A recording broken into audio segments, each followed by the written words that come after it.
ప్రజావైద్యుడు YouTube ఛానల్కి స్వాగతం. Wanaparthy doctor Balakrishnaiah గారిలాగా వైద్యుడిగా, ప్రజానాయకుడిగా, ప్రజల మనిషిగా, ప్రజలకు నిస్వార్థ సేవలు అందిస్తున్న ప్రతి నాయకుడికి, ఆయన అభిమానులకి, అశేష ప్రజానీకానికి అందరికీ ఈ ఛానల్ అంకితం. ఈ ఛానల్లో మరిన్ని వీడియోస్ చూడటానికి సబ్స్క్రైబ్ చేసుకోవటం మర్చిపోకండి.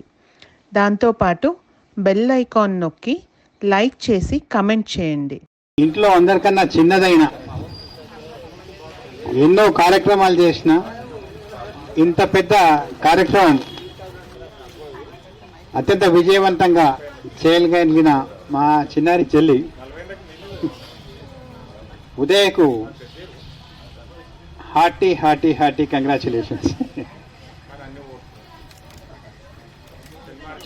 మా అమ్మ అంజనమ్మ, ఆమె స్ఫూర్తి, ఆమె చదువుకోకున్న ఆమెలో ఉన్న సాహితీ నైపుణ్యం, మానవత్వ విలువలు అన్నీ కూడా మా చెల్లెల్లో ఇవాళ ప్రస్ఫుటంగా ఈ కార్యక్రమం రూపంలో మనకు బయటపడ్డది. సో అందుకు కూడా ఇందులో వీటికి అన్నిటికీ కోఆపరేట్ చేసి బిహైండ్ ద కర్టన్ అనే ఉన్న వ్యక్తి మా బావగారు వినోద్ గారికి ధన్యవాదాలు ఖచ్చితంగా కూడా తెలియజేసుకోవాలి. సో ఇంతకుముందు ప్రజల మంచి పుస్తకం చేసినందుకు జరిగిన ఈ చిరు సన్మానంలో ఆ ప్రయాణం గురించి 2 మాటలు చెప్పి ముగిస్తాను. నేను లండన్కు వెళ్ళి ఫస్ట్ 6 months తర్వాత మళ్ళీ వచ్చాను. బలరామన్న గారిని అడగడం జరిగింది, నాన్నగారి నుంచి ఒక పుస్తకం తీసుకొస్తామని. సరే డాక్టర్ గారు అని చెప్పి వెళ్ళిపోయినాం.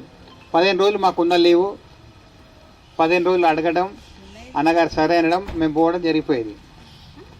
అలా దాదాపు ఒక 3-4 సంవత్సరాలు అయిపోయింది. ఎప్పుడైతే పుస్తకం ప్రచురించిన సంవత్సరం 2004 అప్పుడు నేను తిరిగి మళ్ళీ లండన్కి వెళ్ళాల్సిన అవసరం ఏర్పడింది.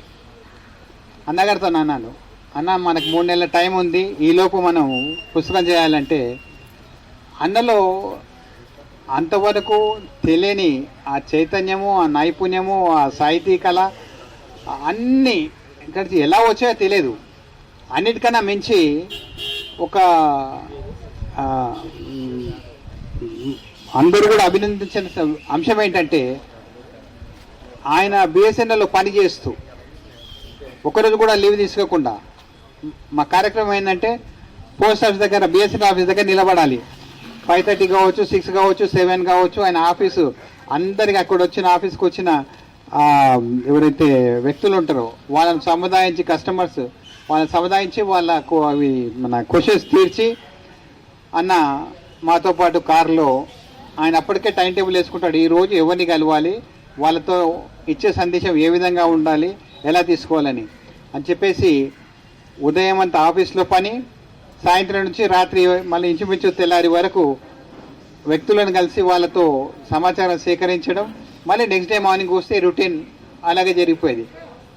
తెలియకుండానే ఈ 100 రోజులు 3 నెలలు ఈ పుస్తకం అత్యద్భుత రూపం దాల్చి నిజంగా ఎవరూ చేయలేనంత అద్భుతంగా దాన్ని తీర్చిదిద్ది, ఆ ఆలోచనలన్నీ ఇమిడింపజేసి, ఆయనకున్న నైపుణ్యాన్ని అంతా ఇమిడింపజేసి, అలసట లేకుండా ఈ ప్రజల మనిషి పుస్తకానికి ఏకైక ప్రధాన కారకుడు బలరామన్న అని కరాఖండిగా చెప్తాను నేను.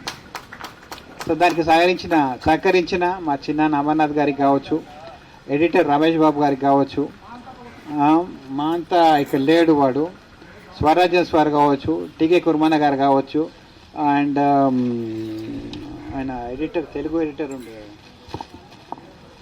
హైదరాబాద్లో ఉంటారు, తెలుగు ఎడిటర్ లాస్ట్ డే చేసి దాదాపు ఎన్నో తప్పులు ఉన్నాయని కరెక్ట్ చేసింది ఆయన.